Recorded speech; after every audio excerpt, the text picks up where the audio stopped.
First of all, I would like to appreciate my deepest appreciation for Jerry and you for having the courage, the sensitivity, and the openness, and for the desiring and allowing of Abraham process. I see you both as one of the greatest teachers of well-being for the humankind. So thank you first for that.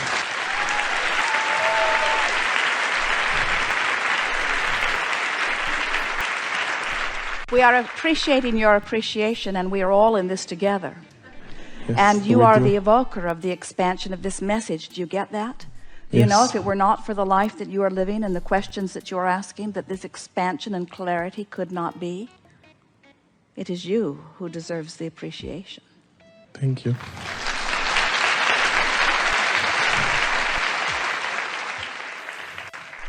What I wanted to ask is regarding relationships. Jerry talks about one of the cities regarding like attracts like, and something that we know that calls that opposite attracts. And you've mentioned that this is the subject that concerns harmony and not intentions. And I wanted a little, maybe if you can expand some words about this. What is the difference between the two? Well, if we were entering into a relationship with another, our marriage vows would say, I like you pretty good, let's see how it goes.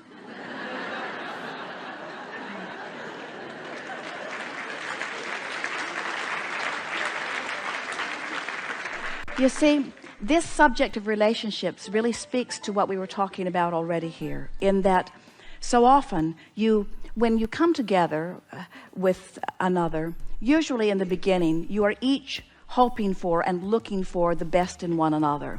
And that's a very good basis to begin, because when you are looking for it, you are finding it. And so what you're actually doing is using the positive aspects of each other to be your excuse to tune yourself into who you really are. In other words, when you see something in another that makes you feel good, you have fixated on something that has caused you to become a vibrational match to the greater part of you. That's what in love is. It's being a vibrational match to who you are.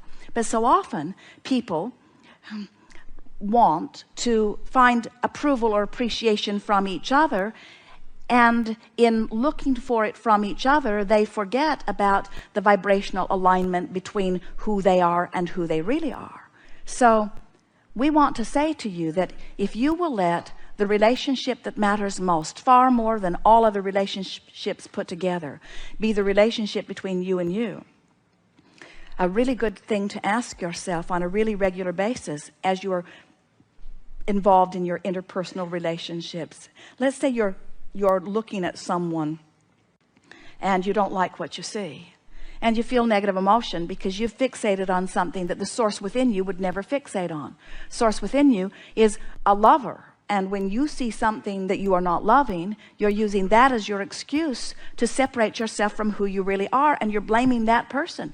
If you didn't have that, I'd feel better. And we say, that's probably true. If you were observing something that made you feel good, then it would be easy for you to be a vibrational match. But don't ask others to stand on their head so that you can tune into who you are. Tune into who you are. Let your feelings be unhurtable. Be a vibrational match to who you are, and then be the lover that you truly are, you see.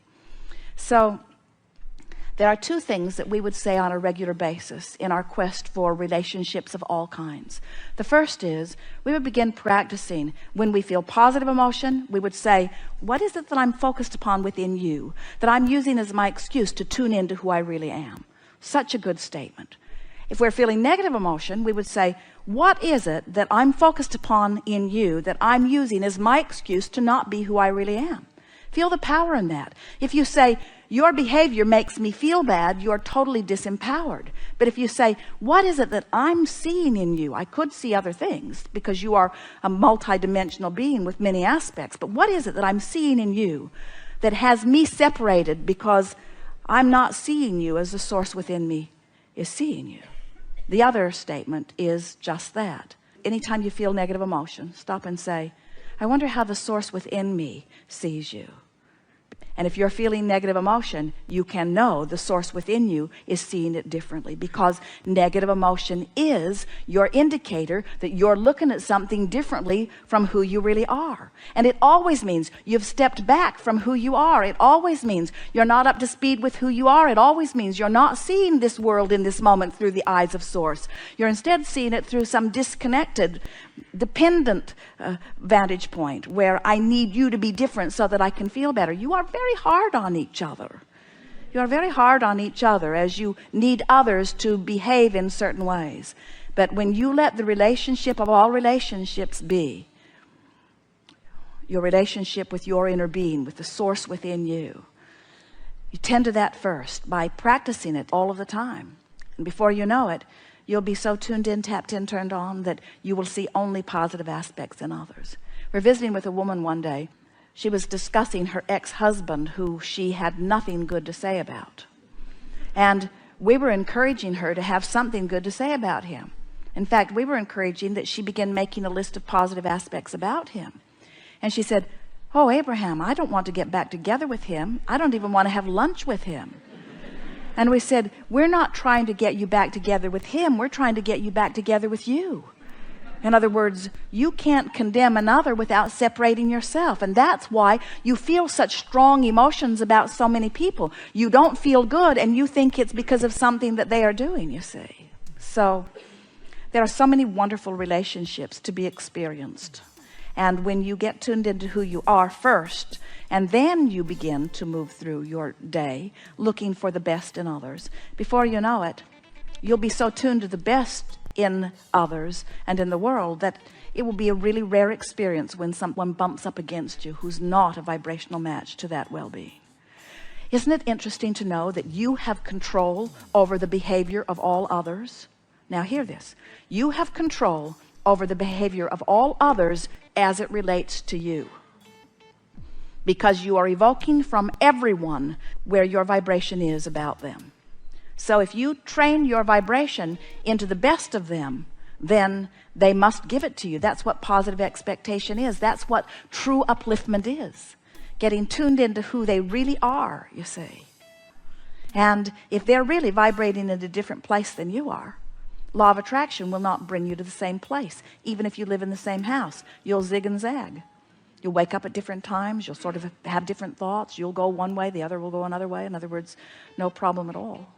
The universe only brings you aspects of others that are active within you. So everything you're getting from everyone that you're getting from, you're getting it as an indication of your vibration.